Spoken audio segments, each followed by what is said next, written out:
Well, on one hand, they have a wonderfully large budget to go racing in MotoGP, but on the other hand, they had what was basically considered an unrideable motorcycle. So what exactly did we expect?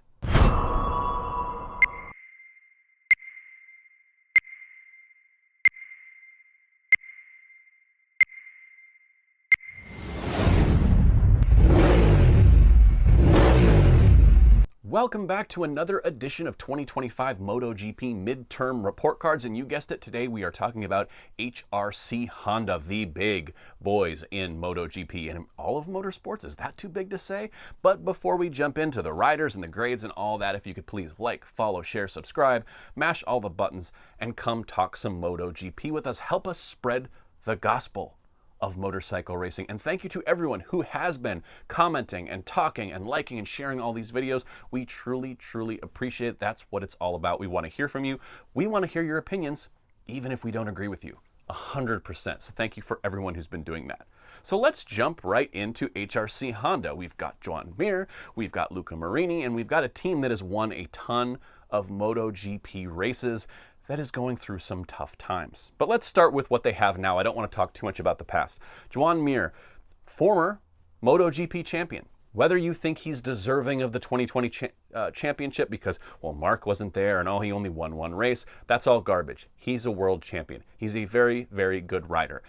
Things haven't been so good for him since he's been over at Honda. This year, 19th in the points. That's not where you want to see an HRC rider, even if the company's having a little bit of issues. The bike's not as great. The bike's unrideable, as they say. 19th as a factory rider. I mean, I was giving Brad Binder crap the other day. This is worse. He's had 5 weekends where he's scored 0 points. He's had another 3 weekends where he's only scored 1 point. So you take 8 races in the first half of the season, and Joan Mir's only scored 3 points. That's hard to stomach. And yes, the crashes. I mean, we can't talk about Mir at Honda without talking about the frequency in which he crashes the motorcycle. I was hoping these days were behind him. I don't know what gave me that hope for him, or what I thought, the feeling that maybe he would just maybe take a little bit of a different attitude towards the bike. He would find a way to stay on the bike more consistently. And sure, he has, but where he was coming from, you can't keep doing that. I mean, you can't crash every single week. Was it 11 DNFs in a row or something like that he was running? I mean, it was bad. And so this year, sure, is better, but he still falls off the bike way too often. And you're going to come at me and say, well, Marc Marquez fell off the Honda a lot too. I mean, Marc Marquez crashed the Honda all the time. He was the most crashed rider on that bike the last season he was there. Yeah, but Marc was going very, very fast. Marc was still running at the sharp end of the grid, even on a bike that was unrideable.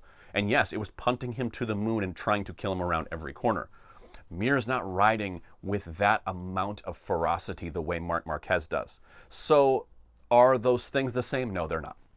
Sorry to burst your bubble. So before you think I'm unfair with Mir, I know a lot of people, there are some people who don't like him, think he's an unworthy champion. I've already fended that off. But some people are going to think I'm too harsh on him. And it's been very tough at Honda, but I want to point out a couple of things. The LCR guys are embarrassing the HRC guys. And when I say LCR guys, I mean the team, and namely Johan Zarco. But not only that, if you look at Joan Mir, not even once this season has he scored double digits over the course of a MotoGP weekend.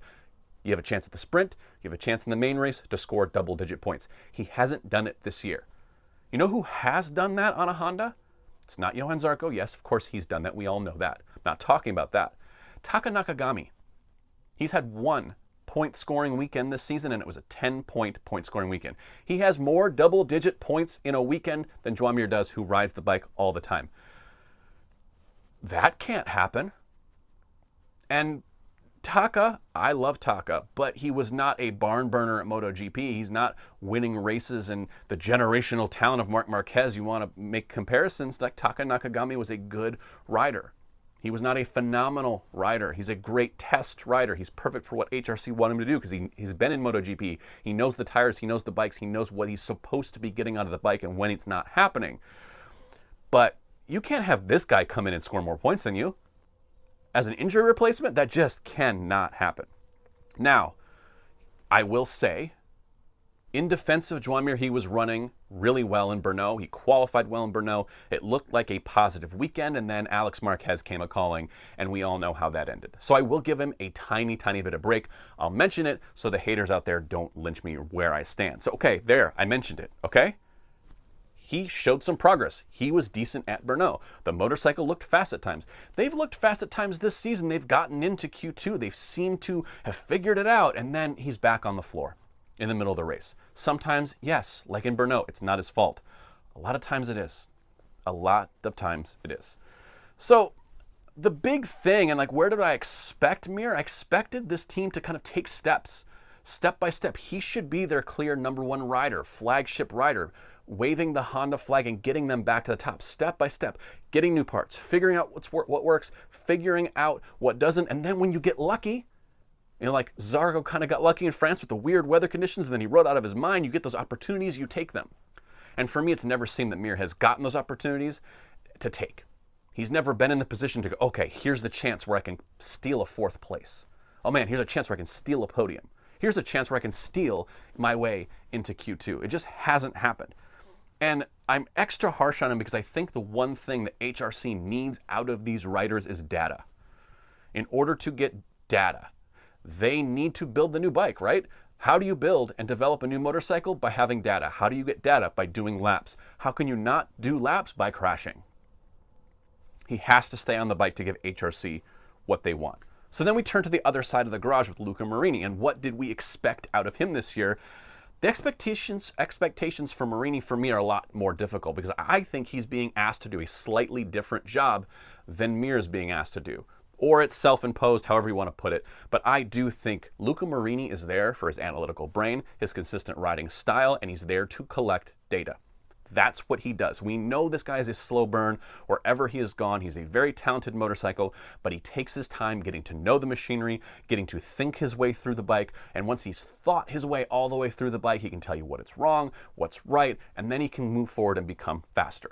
We see him at times be pretty good. I mean, even coming back from injury, he scores a double-digit points, 10 points in the second to last round of the summer break. So the guy can ride, but I do think that his expectations versus Mir are a little different of what they wanted of each guy. So the grades, just to warn you, the grades are going to be very, very different for each guy.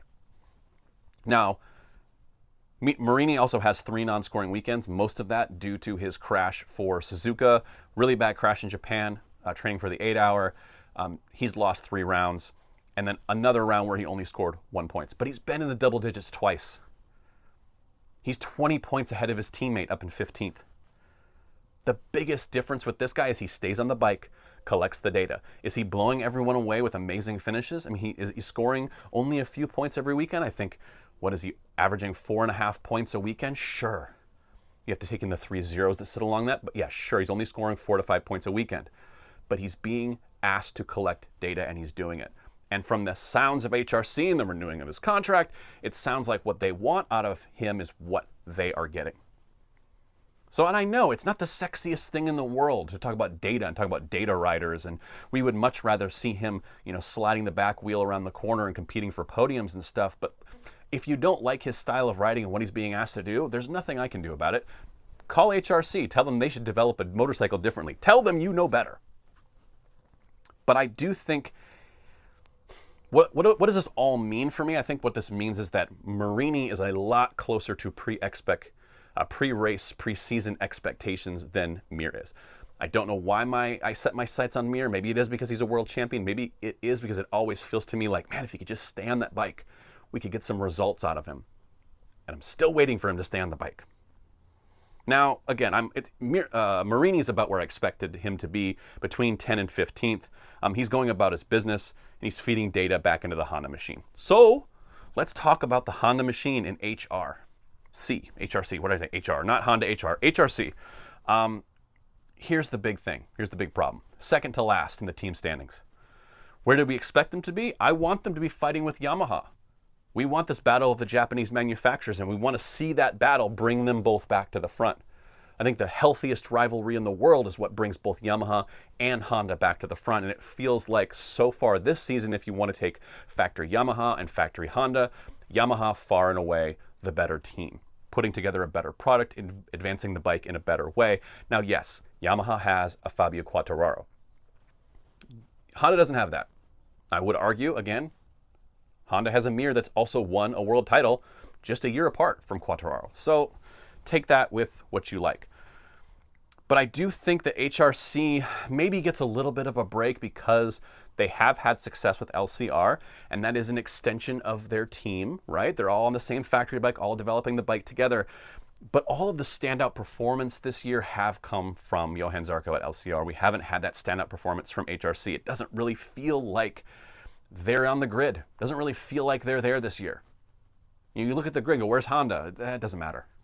And that's really sad for Honda and the Honda fans. I ride a Honda. I'm a big fan of the Honda machine, and I want them to get back to the front.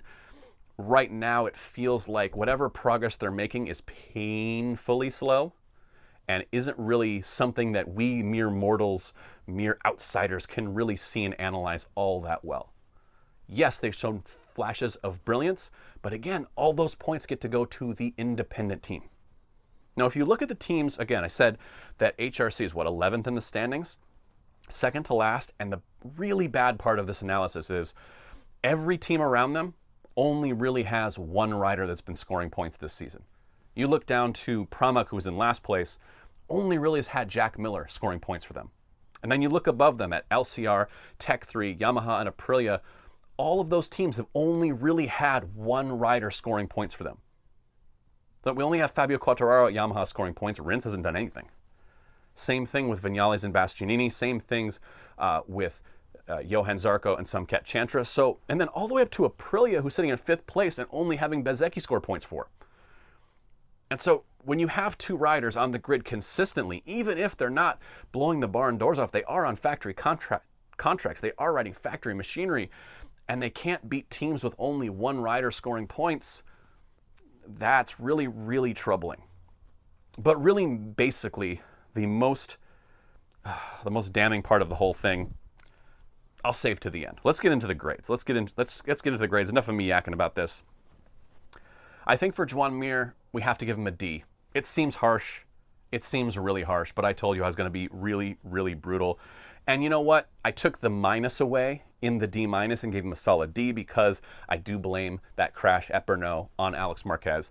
Not Mir's fault. Finally running in a decent place.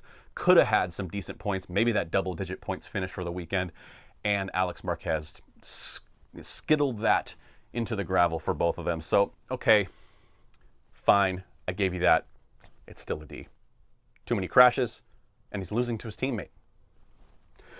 On the Luca Marini side, I'm going to give him a B-. Yeah, I know you weren't seeing that one coming. And that isn't because I'm a Luca Marini stan and I love him so much and I've got Rossi up on the wall. No, it's because, like I said in the analysis, is that I think Marini is doing exactly what HRC is asking him to do. He gives them data. They want to know how to bring in a better bike. He brings the bike home, comes back in and gives them feedback they can use to take back to the factory. Now, in the back half of the season, if we don't see any improvement, if the bike doesn't get any better, then this grade drops dramatically because he hasn't really provided feedback that then they could turn into making the bike better.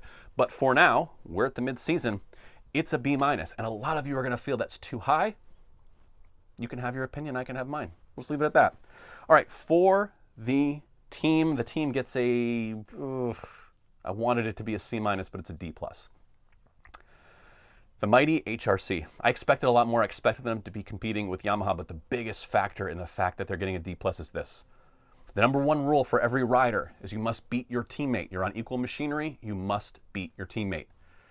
This goes doubly so for factory teams and their independent counterparts. If you have an independent counterpart as a factory team, you have to beat them. It would be one thing if LCR had two riders that were just phenomenal talents. I mean, if this was Maverick Viñales and Enea Bastianini, race winners in MotoGP over there at LCR, and they're beating the factory boys, I'm not quite as harsh on you. But you have a rookie who scored 1 point, and you have a Frenchman who was called a journeyman, end of his career, taking his money and running. And they're sticking it to you. That's where the D+ comes. And what do you think? I don't know. If you want to beat me up in the comments, please do. And because that does it for this episode of MotoGP midterm report cards for 2025. And we will be back again tomorrow with another factory. So make sure you keep watching.